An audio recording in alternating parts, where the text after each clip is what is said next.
નમસ્કાર મિત્રો ભારત તો અનેક સમસ્યાઓથી ઘેરાયેલો દેશ છે અને એટલી બધી સમસ્યાઓ છે કે સમગ્ર ભારતની પ્રજા એકમત થઈને પણ જો આ બધી સમસ્યાઓના નિરાકરણ માટે મચી પડે તો પણ એકાદ સદી સુધી આ સમસ્યાઓનું સંપૂર્ણ નિરાકરણ ન થઈ શકે અને આવી સમસ્યાઓના નિરાકરણની અંદર ભારતના કાનૂન અને ભારતનું બંધારણ ખૂબ જ અજાયબ રીતે એમાં હકારાત્મક ભૂમિકા ભજવી રહ્યું છે. ભારતના બંધારણે ભારતના તમામ નાગરિકોને ઘણા બધા માનવીય અધિકારો આપ્યા છે અને એવો જ એક અધિકાર ભારતના પુખ્ત વયના યુવાન યુવતીઓને પોતાની પસંદગીનો જીવનસાથી મેળવવાનો અધિકાર આપેલો છે અને એના પરિણામે સુખદ પરિણામ આંતરજ્ઞાતીય અને આંતરધર્મીય લગ્નનું વલણ વધી રહ્યું. આંતરજ્ઞાતીય અને આંતરધર્મી લગ્નનું વલણ વધી રહ્યું અને એને ક્રમશઃ સ્વીકૃતિ માન્યતા પ્રાપ્ત થઈ રહી. પણ થોડાક સમયથી કેટલાક લોકોના પેટમાં તેલ રેડાયું છે, એમનાથી સહન થતું નથી, એટલે આની સામે વાધા વિરોધને ઊભો કરવા માટે કેટલાક કારણો ઊભા કરવામાં આવ્યા છે અને એક કારણોની અંદર પ્રેમ લગ્ન કરનાર યુવક યુવતીઓનો ભાગેડુ પ્રેમ લગ્નનો શબ્દથી નવાજવા સાથે સાથે આ પ્રેમ લગ્નો કઈ રીતે અટકાવવા જોઈએ.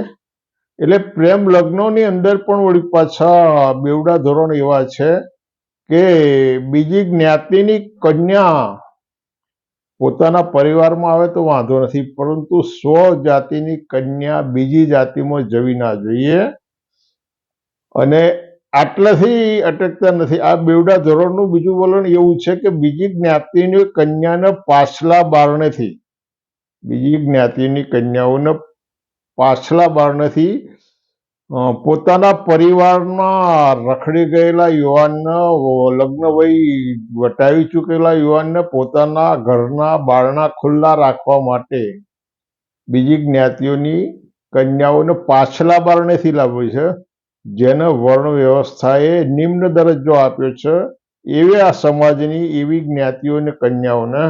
એટલે આજે ગુજરાતની અંદર અનેક જ્ઞાતિઓ અને અનેક પરિવારો એવા છે કે એમના ઘરમાં કથિત રીતે નિમ્ન સમાજ, કથિત રીતે નિમ્ન જ્ઞાતિઓની કન્યાઓ છે. ક્ષત્રિયોની અંદર, પટેલોની અંદર, બ્રાહ્મણોમાં, વૈશ્યોમાં અને પટેલોની અનેક પરિવારોની અંદર અન્ય પછાત વર્ગની અને આદિવાસી સમાજની કન્યાઓને પાછલા બારણેથી લાવવામાં આવે છે. એટલે પાછલા બારણેથી એટલે પાછલા બારણે એટલે એક જ વખત એની સાથે એ લાવતી વખતે જે સંબંધ પ્રસ્થાપિત થયો પછી કોઈ પણ સંબંધ ત્યાં એ પરિવાર, કન્યાના પરિવાર સાથે એ પછી કોઈ પણ પ્રકારનો સંબંધ રાખવામાં નથી આવતો. આના પાછલા બારણેથી કહેવાય. ખાનગી રીતે અને સામાજિક એમનું જે બંધારણ હોય અથવા એમનું પરગણું હોય ને એમના પરગણાના જે સામાજિક રીતિ રિવાજો હોય એને માન્યતા નથી હોતી, પરંતુ એમની મજબૂરી હોવાના કારણે પોતાની જ્ઞાતિમાંથી, પોતાના સમાજમાંથી યોગ્ય વયની કન્યા ના મળતી હોવાથી બીજી જ્ઞાતિની કન્યા લાવતા હોય છે અને બીજી જ્ઞાતિની કન્યા જ્યારે લાવવામાં આવે ત્યારે એક જ વખત, માત્ર અને માત્ર એક વખત જ એ સંબંધ પ્રસ્થાપિત કર્યા પછી બીજા જ દિવસથી એ સંબંધો ઉપર પૂર્ણ વિરામ, એટલે સામે કન્યાના પરિવાર સાથે પૂર્ણ વિરામ મૂકી જાય છે. એટલે આ એક પાછલા બારણેથી લાવવામાં આવે છે અને આ જે પ્રક્રિયા છે એ પ્રક્રિયા એમનો વાંધો નથી. આ પ્રક્રિયા સામે વાંધો નથી, કારણ કે એમાં તો એમનો પોતાનો નિજી સ્વાર્થ એ રીતે સંધાય છે કે એમનો પોતાનો દીકરો જે લગ્ન વટાવી ચૂક્યો હોય, એની પાસે નોકરી ધંધો ના હોય, કેટલીક શારીરિક ખામીઓ હોય અને સમાજમાંથી જ્ઞાતિમાંથી કન્યા ના મળતી હોય ત્યારે બીજી જ્ઞાતિમાંથી ગમે તે રીતે લાંચ આપતા હોય, બીજા પ્રલોભન આપતા હોય, બીજી જ્ઞાતિમાંથી કન્યા લાવવામાં આમાં વાંધો નથી. પરંતુ જે પ્રેમ લગ્નનો વાંધો પાડવામાં આવ્યો છે એમાં પટેલ કન્યા હોય એ ઓબીસીમાં જાય, પટેલ કન્યા વાલ્મીકીમાં જાય ચમારમાં જાય, દેવી પૂજકમાં જાય, ક્ષત્રિય કન્યા બીજી કથિત નીચી જ્ઞાતિઓમાં જાય, ઓબીસી કન્યા SC ST જેમાં જાય. તો આ વાંધો છે અને આની અંદર રાજકારણ પડ્યું 2025ના વર્ષમાં. આ પ્રક્રિયા જે પ્રેમ લગ્નોની પ્રક્રિયા હતી, પાછલા બારણેથી લાવવાની જે પ્રક્રિયા હતી, અને ખાસ તો આંતરજ્ઞાતીય હિન્દુઓની અંદર આંતરજ્ઞાતીય લગ્નની અંદર પ્રેમ લગ્નોની જે પ્રક્રિયા હતી એમાં 2025માં રાજકારણ પડ્યું. 2025 1995 થી 2025 સુધી ભારતીય જનતા પક્ષ રાજ સત્તામાં હોવા છતાંય ભારતીય જનતા પક્ષે આ બાબતે કોઈ ચંચુપાત નહોતો કર્યો.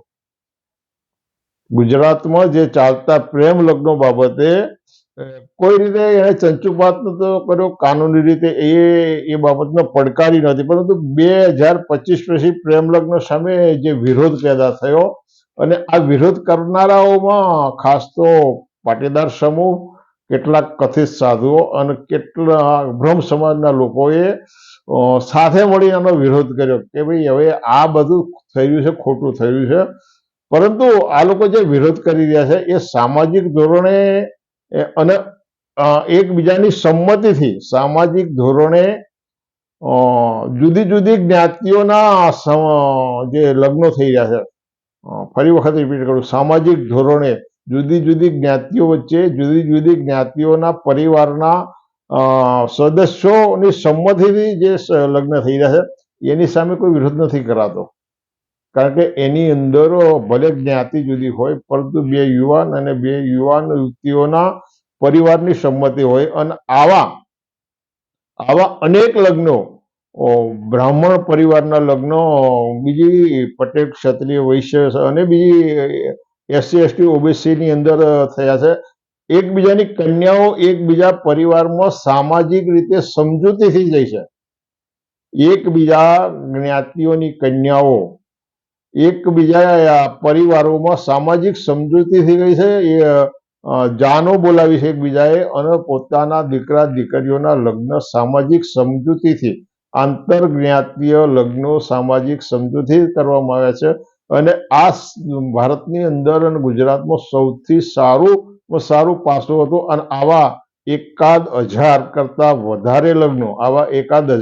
વધારે લગ્નો ગુજરાતની હિન્દુની જુદી જુદી જ્ઞાતિઓની અંદર સામાજિક રીત રસમો નિભાવી અને એ સંબંધો કાયમ માટે ટકાવી રાખી, અને આવા લગ્નનો ટ્રેન્ડ વધી રહ્યો છે. આની સામે કોઈનો વાંધો નહોતો. અને સૌથી સારામાં સારું, સૌથી ઉત્તમમાં ઉત્તમ આ બાબત હતી. અને આ બાબત અનુમોદનના પાત્ર છે, અને આવી બાબતોનું અનુમોદન કરવું જોઈએ. અમે પણ આવી બાબતોનું અનુમોદન અનેક વખત કર્યું છે અને એની અંદર સક્રિય ભૂમિકા ભજવી છે. પરંતુ આ હિન્દુઓની જ્ઞાતિઓની અંદર જે અરસપરસ પ્રેમ લગ્ન થાય ને, એ મુદ્દે હવે ભારતીય જનતા પક્ષ અને આપ વચ્ચે પ્રેમ લગ્ન થઈ ગયા. ભારતીય જનતા પક્ષ અને આપ વચ્ચે પ્રેમ લગ્ન થઈ ગયા, અને આ બંને રાજકીય પક્ષો એકમત થઈ ગયા છે. અને હવે હિન્દુઓની અંદર આ જે આંતરજ્ઞાતીય પ્રેમ લગ્નો થઈ રહ્યા છે એના કઈ રીતે અટકાવવા, એના માટેના જુદા જુદા શબ્દ પ્રયોગો આજે તો કરવા. ભાગેડું આ શબ્દ પ્રેમ લગ્નોના જે પવિત્રતા છે એને ખૂબ જ અવમૂલ્યન, એની ઉપેક્ષા કરી નાખવાનો છે. કારણ કે આ કામની અંદર રાજ્ય સરકારનું આ કામ નથી, અને છતાંય આ કામ રાજ્ય સરકારનું નથી. કારણ કે આ કાનૂન એવો છે કે એ ભારતના બંધારણમાં સુધારો થયા પછી એની અંદર કંઈક ફેરફાર થઈ શકે. પરંતુ ગુજરાત રાજ્ય સરકાર આવું કામ કરે પ્રેમ લગ્નો રોકવા માટેનું, અને એ પ્રેમ લગ્નો રોકવા માટે રાજ્ય સરકાર કંઈક ને કંઈક ગતકડા કરશે. એટલે એ એવા ગતકડા કરે કે ભાઈ લગ્ન નોંધણી વખતે કન્યાના મા બાપને સ્થળ ઉપર હાજર રાખવા, અથવા તો લગ્ન નોંધણીની મુદત આપવામાં આવે, અને ફરીની મુદતે જ્યારે યુવાન યુવતી અને એના મા બાપ અથવા તો એના કોઈ સાક્ષીઓ હાજર, એ વખતે કંઈ બખેડા કરવામાં આવે, કંઈ અપહરણના નાટક થાય, કંઈક પોલીસ ફરિયાદ થાય, અથવા બીજું થાય. આવું બધું થઈ શકે, આ બધું થઈ શકે છે. કારણ કે ભાજપે 30 વર્ષ સુધી જે કામ નથી કર્યું, ભારતીય જનતા પક્ષે 1995થી 2025 સુધી જે કામ નથી કર્યું એ કામો આમ આદમી પાર્ટી સત્તામાં નથી આવી, કેટલાક પ્રતિનિધિઓ છે અને છતાંય એણે આ કામનો અનુમોદન આપી અને ભારતીય જનતા પક્ષની સાથે મનમેળ કર્યો. આ મુદ્દા ઉપર ભારતીય જનતા પક્ષ સાથે મનમેળ કર્યો અને એમણે ગુજરાતની અંદર ચાલતા પ્રેમ લગ્નોની ઉપર બ્રેક મારવા માટે એનો આ એક બહુ વ્યવસ્થિત ષડયંત્ર રોકવામાં આવ્યું છે. એટલે ભાગેડુ શબ્દથી જે આ પ્રેમ લગ્નોને લિજ્જિત કરવામાં આવી રહ્યા છે એ અતિશય ખોટી વાત છે અને એથી અતિશય ખોટી બાબત કાનૂની રીતે થતા પ્રેમ લગ્નો, કાનૂની રીતે બે યુવાન હૈયાઓનું જે મિલન છે એને રોકવા માટેનું આ એક પગલું છે. આના કારણે બીજા અનેક અનિષ્ટો પેદા થશે. જે યુવાન અને યુવતી પ્રેમ લગ્ન ન કરી શકતા હોય એ પ્રેમ લગ્ન કર્યા સિવાય ચોરી છુપીથી રહેશે અને પછી એમના વંશવેલો આગળ વધશે. એ નહીં વધે એવી તમારી ને મારી પાસે કોઈ ખાતરી નથી, પરંતુ એમાંથી બીજા અનેક અનિષ્ટોનું સર્જન થશે. એટલે અત્યારે તો ભારતીય જનતા પક્ષ અને આપ આદમી વચ્ચે આ એક બાબતના સમજૂતી થઈ છે. એટલે એક બાબતના એને પ્રેમ લગ્ન કહી શકાય અને એ એક સારી સુખદ પરિસ્થિતિ જે નિર્માણ થઈ હતી એની ઉપર બ્રેક મારી રહી છે. એટલે મિત્રો આ સમગ્ર ભારતની પ્રજાએ વિચારવા જેવી બાબત છે કે આ સમાજ ક્યાં ગઈ રહ્યો છે, સમાજનું કઈ રીતે અધપતન થઈ રહ્યું છે, કઈ દિશાની અંદર આ સમાજને લઈ જવાના પ્રયાસો ચાલી રહ્યા છે. પહેલી સદીની અંદર લઈ જવા માટેના પ્રયાસો છે, પહેલી સદીમાં લઈ જવા. અહીંયા આગળ કેટલાક લોકો કન્યાઓની લગ્ન વય 21 વર્ષ, 20 વર્ષ, 22 વર્ષ કરવાની વાતો કરી રહ્યા છે. હરિયાણાની ખાપ પંચાયતે કન્યાઓની લગ્ન વય 16 વર્ષ કરવાની માંગણી કેટલાક વર્ષો પહેલા કરેલી છે. એટલે આ બંને ટ્રેન્ડ પણ સમજવા જેવા છે. ક્યાં ક્યાં કેવી પરિસ્થિતિ ચાલી રહી છે. પરંતુ ગુજરાતની અંદર પ્રેમ લગ્નોને રોકવા માટે, એટલે પ્રેમ લગ્નોને રોકવા પાછળ એક જ કારણ છે કે બીજા સમાજની, બીજી જ્ઞાતિની કન્યા પોતાના પરિવારમાં આવે તો વાંધો નથી, પરંતુ પોતાની જ્ઞાતિની, પોતાના સમાજની કન્યા બીજી જ્ઞાતિઓમાં ના જવી જોઈએ અને એના માટેનું આ એક ગતકડું છે. એટલે મિત્રો તમે વિચારો, તમને યોગ્ય લાગે તો સબસ્ક્રાઇબ કરો, લાઈક કરો, શેર કરો. ફરી મળીશું. આવજો.